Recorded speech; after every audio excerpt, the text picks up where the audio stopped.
Welcome, friends, to Story Time. It's me, Miss Shalini, again. Today, I will be reading another story from the book Tell Me About the Festivals of India. And today, we will be talking about the birth of Lord Ganesh. Come, let's find out how he was born. Savita took a pinch of vermilion and touched her forehead, making a small dot. Then she folded her hands in obeisance to the elephant deity at the altar of the temple she was visiting. Obeisance is a big word, right? You know what that means?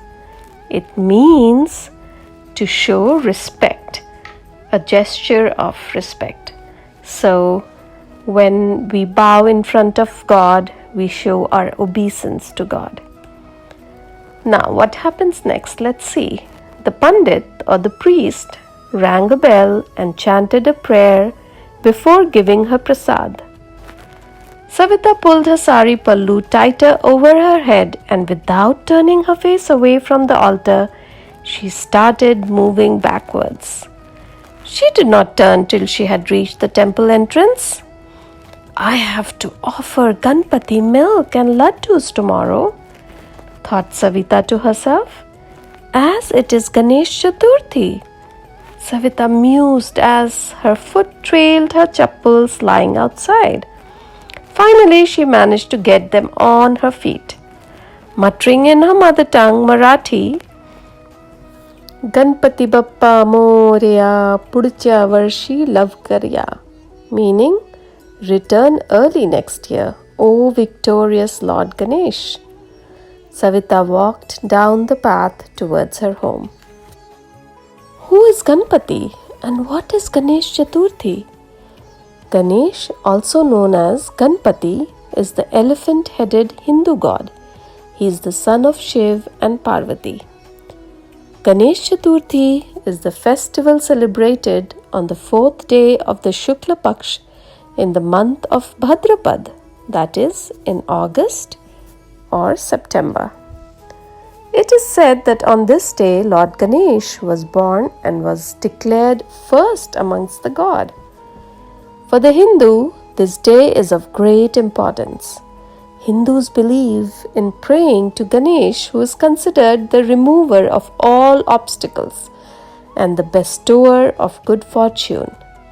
In India, this festival is celebrated with great fervor in the state of Maharashtra, where it is also called Vinayak Chaturthi.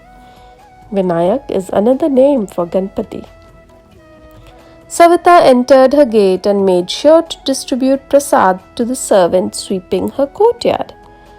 I shall be sitting on the chair under the tree and reading, said Savita. So get me a cup of tea, please. Picking up a book titled The Legends of Ganesh, Savita started to read. The story of the birth of Ganesh, said the first chapter. Savita sighed and began to read. Legends say that Parvati created a beautiful boy from the dirt of her body, treated him as her son, and gave him the responsibility of guarding her home.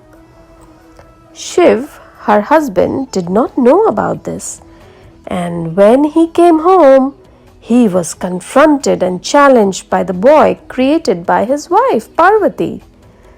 The boy refused to let Shiv into his own home. Shiv became very angry and a clash ensued. The fallout was that Shiv chopped the boy's head off. When Parvati got to know of this, she was very angry with Shiv and later burst into tears. Seeing Parvati's condition, Shiv was filled with guilt and remorse at his wrongdoing. He immediately sent his soldiers to the forest to bring the head of the first being they see sleeping facing north. The soldiers came across an elephant. Thus, an elephant head was brought and placed on the lifeless boy. With his new elephant head, the boy became alive and he became Ganesh.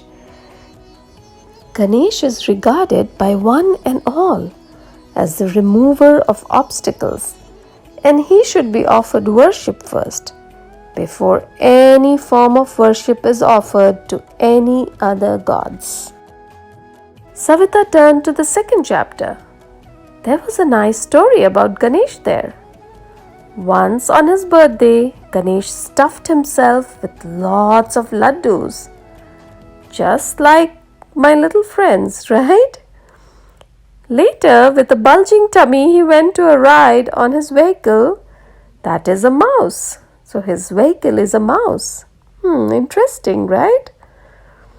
Yes, a mouse is considered to be his vehicle for transportation. Why a mouse? Because a mouse can run very fast. But then a snake abruptly came in the way, startling the poor mouse. Ganesh toppled and his stomach burst open, spilling all the laddus out. Embarrassed, he quickly tied his stomach using the snake as a belt. Just then, Ganesh suddenly noticed the moon high up in the sky, laughing loudly. Ganesh became very angry and cursed the moon for laughing at his plight. He declared that on this day no one would look at him. So, as a rule, no one looks at the moon on Ganesh Chaturthi. That's good to know. Savita smiled, reading on. Some say that Ganesh, in his anger, broke a bit of his tusk and hurled it at the moon. That is why in all the idols of Ganesh, one of his tusks is broken. Yet, others claim that he broke his tusk when he helped sage Vedvyas write the Mahabharata. Ganesh used a piece of his tusk to write the couplets. Savita closed the book and accepted the cup of tea the servant had brought. Reclining back on a chair under the tree, she sipped her tea and thought about the excitement and fervor that Ganesh Chaturthi would generate. The festivities include raising money and funds for charity, sculpting a variety of idols of Ganesh, music, dance, and feasts. It would seem like the whole world had come alive. Huge, heavily decorated idols of Ganesh in clay would be placed on high platforms. A brightly dressed priest would sing hymns and recite verses from the Vedas. Dancing and singing would take place. All sorts of games and gatherings would develop, adding to the air of festivity. Electric lights would string the idols, blinking beautifully in the night. Laddus would make rounds. Laddus would also be placed at all corners of the house and eaten before the meal. Yum yum! Sweetmeats are distributed too. Milk would be offered to idols. Visits to temples and family prayers were a must. These festivities would actually stretch over 10 days. On this day, students place books in front of the Ganesh idol and pray. They pray to the deity to sharpen their intelligence. That is why Ganesh is also known as one who grants intelligence. Then on the last day, a large procession, it's a huge gathering of people, would carry the clay idol of Ganpati towards a river or sea and immerse it. You know what?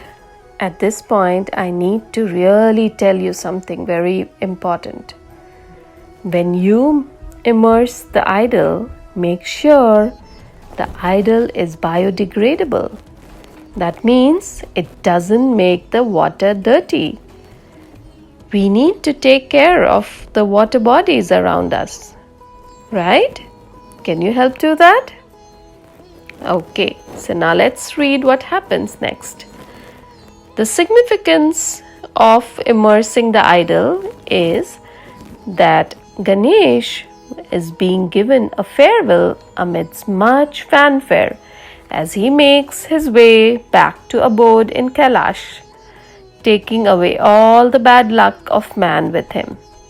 Kailash is the name of the mountain where he supposedly lives.